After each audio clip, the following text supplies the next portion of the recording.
Hello, this is Paul, and this is the second part of what I'm telling you about printers.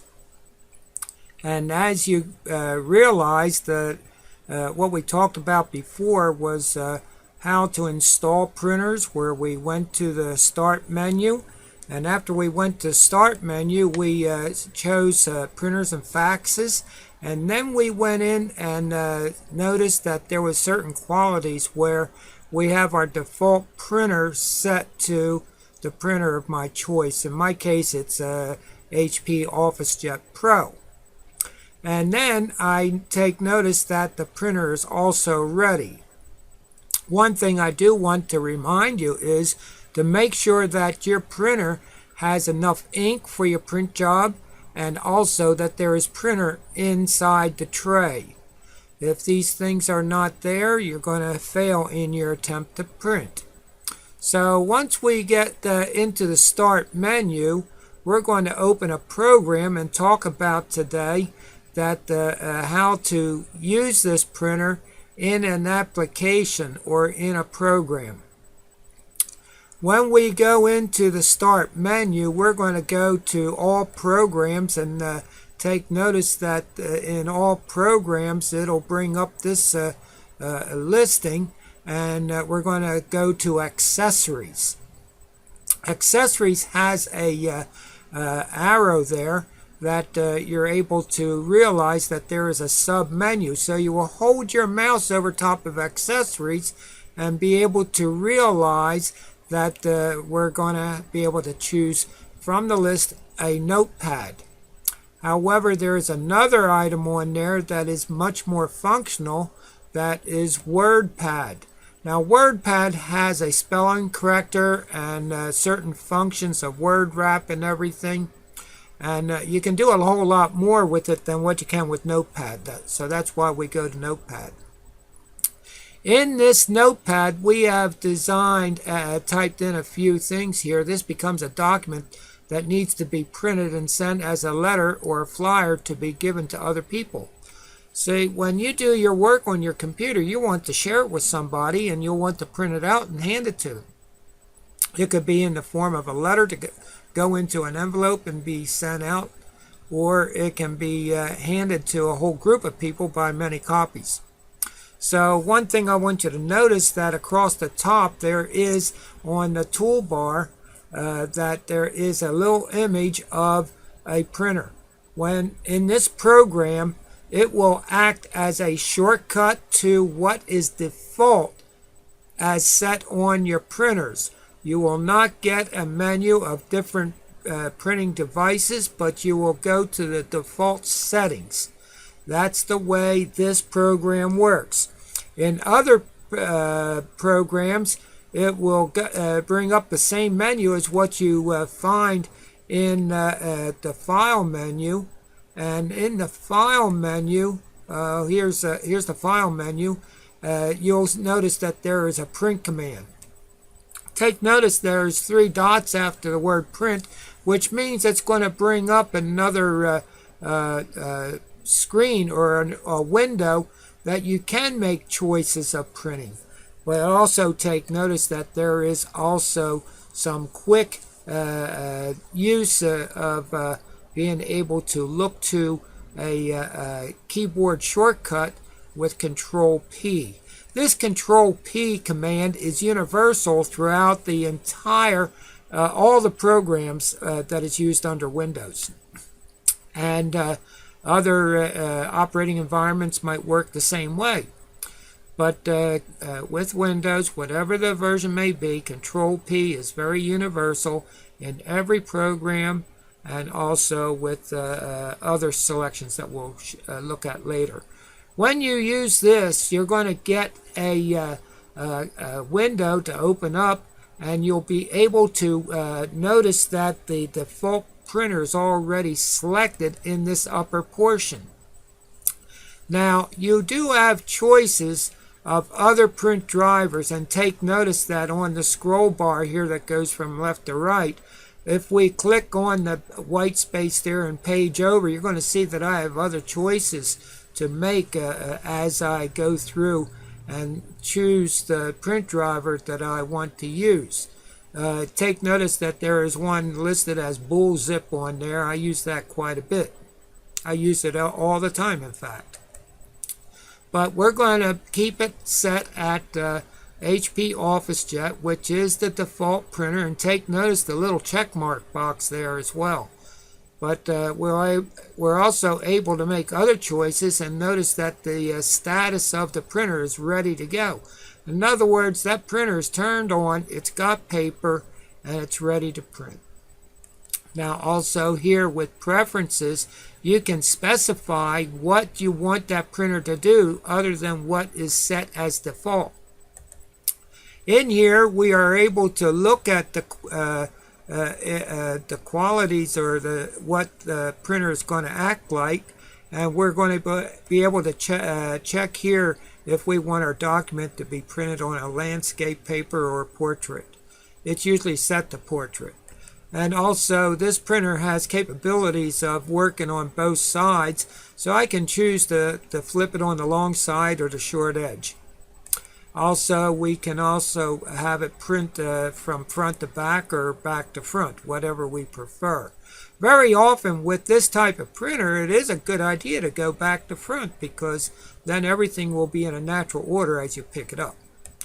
Now over here is pages per sheet, and that means each sheet that you print here is going to have that number of pages, no matter what is set on the main screen for printing. And once you have all the changes that you want to make on here, be sure to press the OK button. Now we're back in the main print menu here, and take notice that all of the pages can be selected, or we can do any selection of pages. Take notice that on this sample here, it's 1 to 65,535. But if you have only one document, that's all that you have. But if you have many pages, you can also set this not only one dash to the number of pages that you have, if it might be 5 or 6 or whatever it may be, but you can also skip pages by using the format of 1, 4, 5-6. And in that format, you will be able to skip over pages 2 and 4. So then you're able to do what you wish to do. And once you have the settings all completed, you're going to set the number of copies here that you want to print. Very often, this will also reflect the number that you set back when you set up the preferences for this printing. Now also there is a what is called a scroll selection here, where you tap with the mouse, the left button of the mouse, and scroll up and increase the number of copies, or scroll down and decrease the number of copies. Take notice that if you have more than one page, you can also choose to correlate or have all the pages print together, one sheet at a time, whatever you want it to be. Once you make that choice, you have you're able to print. You're ready to print your document for as many pages as you have set. Or if you have second thoughts, you can always cancel out of it. So this is basically how it works. And although this screen might come up a little bit different in other programs, it will have the same functions, because that is what the capabilities of the printer is able to handle. Now I want to show you one more way of doing things, and that is going back into the Start menu, but this time we're going to choose My Computer and be able to go to a directory of our choice where we have our files stored. And also I'm going to go into the directory of my shared pictures, which is a very innocent choice here. And take notice that what I'm doing right now, I am not opening any documents at all. This will be handled by the computer. Going in here, I am also going to step down into sample pictures and take notice this is one of the previews that we have going across the bottom here is the different files, whereas the selected picture is viewed in the center box. And I'll take notice that in this selection across the bottom, we can right click on any one of them, and take notice that as the menu comes up, there is a selection to print. When you press that print button, it will temporarily open the associated program that will send the print commands into the system and be able to have that document to go out to the printer. Well, this is a basic operation, and as you have different programs running, you have different printers, you have all kinds of different capabilities of what your printer will do. It all depends what you get for yourself, what is suitable for you, and also if you have any problems with printing, if you call the manufacturer while it's in warranty, they will be very helpful to help you through any problems you might have. So this is something that is very useful all the time. As a new user, you get your computer home. Yes, you're going to want a printer and be able to use it for whatever purposes you might have. Whatever the purpose are now, it doesn't mean that you're going to get another thing in mind that you want to do, that you might want to upgrade and get another printer. As you do this, you're talking about getting something that is considerably newer than what you have been working with, and maybe that printer that you have is no longer being sold. But yes, the newer printers will also plug into this machine and work very nicely. They most often come with a disk for installation, just like I talked in the first part of this guideline for printers, and be able to install it properly and have all the functions that it's able to do. Well, I thank you for your time, and I hope you get a better understanding of how a printer works. It is a very useful tool for me.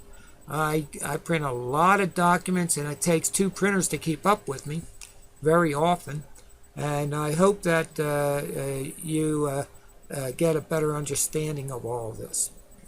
We do have our classes, 12 quick classes, to be able to earn a certificate for understanding how to operate your computer. And I have several students that continue to come back with a second cycle, or if they skip any, they might even take the whole cycle to get through to the one that they are missing. And then they get their certificate. It's in a form that is very attractive to put in a frame up on the wall.